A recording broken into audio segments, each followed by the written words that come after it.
ਏਕ ਓੰਕਾਰ ਸਤਿਨਾਮ ਕਰਤਾ ਪੁਰਖ ਨਿਰਭਉ ਨਿਰਵੈਰ ਅਕਾਲ ਮੂਰਤ ਆਜੂਨੀ ਸੈਭੰ ਗੁਰ ਪ੍ਰਸਾਦ। ਏਕ ਓੰਕਾਰ ਸਤਿਗੁਰ ਪ੍ਰਸਾਦ। ਸੰਤ ਸਰਣ ਜੋ ਜਨ ਪਰੇ ਸੋ ਜਨ ਉਦਰਨ ਹਾਰ। ਸੰਤ ਕੀ ਨਿੰਦਾ ਨਾਨਕਾ ਬੋਹਰ ਬੋਹਰ ਅਵਤਾਰ। ਸੰਤ ਸਰਣ ਜੋ ਜਨ ਪਰੇ ਸੋ ਜਨ ਉਦਰਨ ਹਾਰ। ਸੰਤ ਕੀ ਨਿੰਦਾ ਨਾਨਕਾ ਬੋਹਰ ਬੋਹਰ ਅਵਤਾਰ।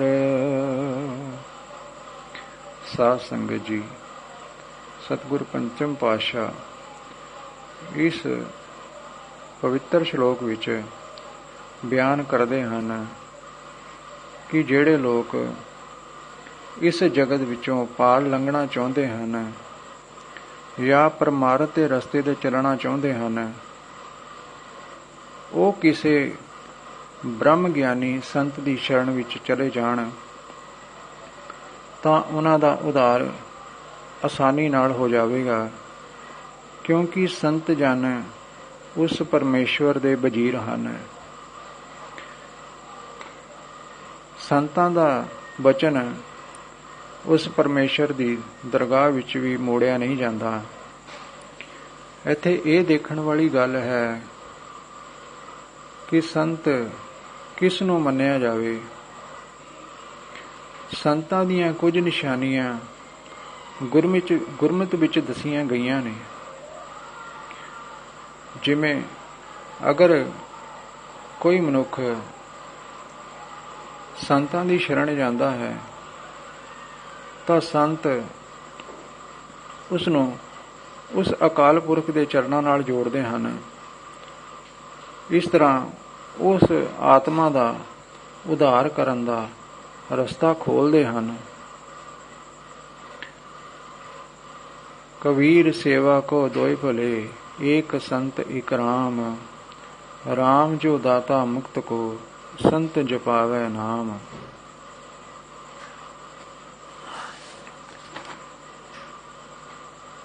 ਸੰਤ ਉਸ ਅਕਾਲ ਪੁਰਖ ਦੀ ਰਜ਼ਾ ਵਿੱਚ ਹੀ ਰਹਿੰਦੇ ਹਨ। ਉਹ ਧੀਰਜਵਾਨ ਹੁੰਦੇ ਹਨ, ਭਾਵ ਉਹਨਾਂ ਨੂੰ ਵਾਸਤਵਿਕ ਦਾ ਤਾਂ ਪਤਾ ਹੁੰਦਾ ਹੈ, ਭਵਿੱਖ ਵੀ ਦੇਖ ਸਕਦੇ ਹਨ, ਪਰ ਉਜਾਗਰ ਨਹੀਂ ਕਰਦੇ।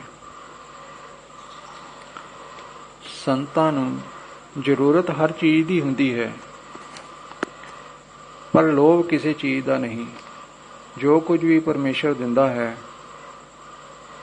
ਉਹ ਉਸ ਵਿੱਚ ਹੀ ਸੰਤੋਖ ਕਰਦੇ ਹਨ। ਕਦੇ ਕਿਸੇ ਕੋਲੋਂ ਕਿਸੇ ਪ੍ਰਕਾਰ ਦੀ ਆਸ ਨਹੀਂ ਕਰਦੇ ਅਤੇ ਮੰਗ ਵੀ ਨਹੀਂ ਕਰਦੇ। ਕੇਵਲ ਤੇ ਕੇਵਲ ਉਹ ਪਰਮੇਸ਼ਵਰ ਤੇ ਹੀ ਡੋਰੀ ਰੱਖਦੇ ਹਨ। ਜਿਸ ਨੇ ਉਸ ਪਰਮੇਸ਼ਵਰ ਨੂੰ ਆਪਣੀ ਭਗਤੀ ਅਤੇ ਗੁਰੂ ਦੀ ਮਿਹਰ ਸਦਕਾ ਪ੍ਰਾਪਤ ਕਰ ਲਿਆ ਹੈ, ਕਿਸੇ ਖਾਸ ਕਿਸਮ ਦੇ ਕੱਪੜੇ ਧਾਰਨ ਕਰਨਾ ਸੰਤ ਬਿਰਤੀ ਨਹੀਂ ਹੈ। ਐਸੀ ਪਵਿੱਤਰ ਆਤਮਾ ਨੂੰ ਸੰਤ ਮੰਨਿਆ ਜਾ ਸਕਦਾ ਹੈ।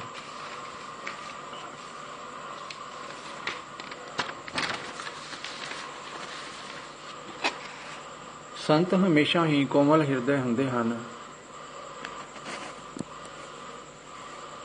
ਦੂਸਰਿਆਂ ਨੂੰ ਖੁਸ਼ੀ ਦੇ ਕੇ ਉਹਨਾਂ ਨੂੰ ਸੰਤੁਸ਼ਟੀ ਮਿਲਦੀ ਹੈ। ਸ਼ਰਨ ਆਇਆਂ ਦੇ ਗੁਨਾਹ ਮਾਫ਼ ਕਰ ਦਿੰਦੇ ਹਨ।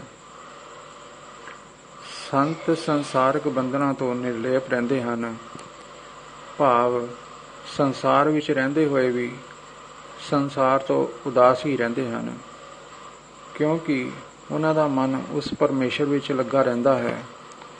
ਹੋਰ ਵੀ ਬਹੁਤ ਸਾਰੇ ਗੁਣ ਹਨ ਜਿਨ੍ਹਾਂ ਦਾ ਬਿਆਨ ਇੱਕ ਵਾਰ ਵਿੱਚ ਕਰਨਾ ਸੰਭਵ ਨਹੀਂ ਹੈ।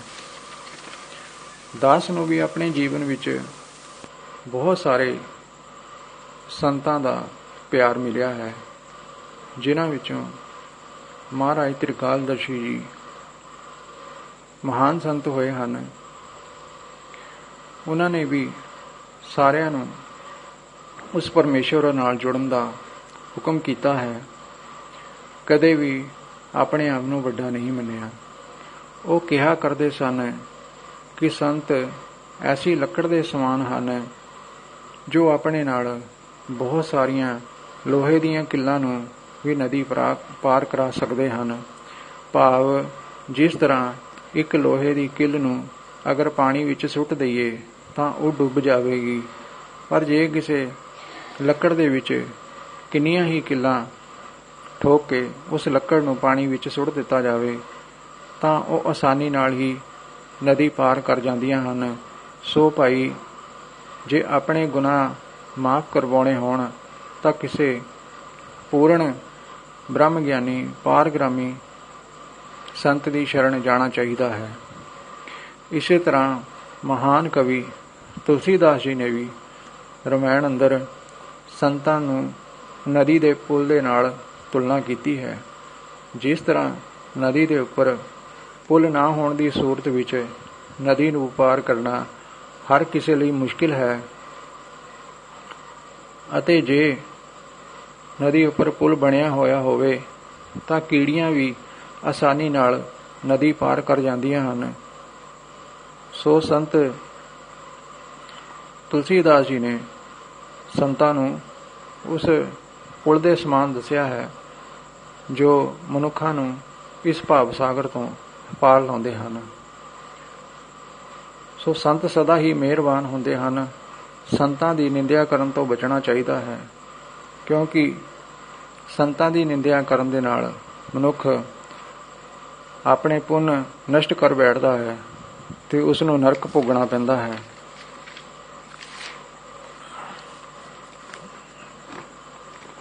ਜਦੋਂ ਕਿਸੇ ਪਾਰਗ੍ਰਾਮੀ ਸੰਤ ਦੀ ਇਸ ਤਰ੍ਹਾਂ ਦੀ ਅਵਸਥਾ ਭਾਵ ਪਰਮੇਸ਼ਵਰ ਨਾਲ ਇਕਮਿਕਤਾ ਬਣਦੀ ਹੈ ਤਾਂ ਫਿਰ ਪਰਮੇਸ਼ਵਰ ਆਪ ਸੰਤਾਂ ਦੇ ਘਰ ਜਾ ਕੇ ਸਵਾਰਦੇ ਹਨ। ਕਿਉਂਕਿ ਗੁਰਬਾਣੀ ਵੀ ਦੱਸਦੀ ਹੈ, ਸੰਤਾਂ ਕੇ ਕਾਰਜ ਆਪ ਖਲੋਇਆ, ਹਰ ਕੰਮ ਕਰਾਵਣ ਆਇਆ ਰਾਮ। ਵਾਹਿਗੁਰੂ ਜੀ ਕਾ ਖਾਲਸਾ, ਵਾਹਿਗੁਰੂ ਜੀ ਕੀ ਫਤਿਹ। ਬੋਲੇ ਸੋ ਨਿਹਾਲ, ਸਤਿ ਸ੍ਰੀ ਅਕਾਲ।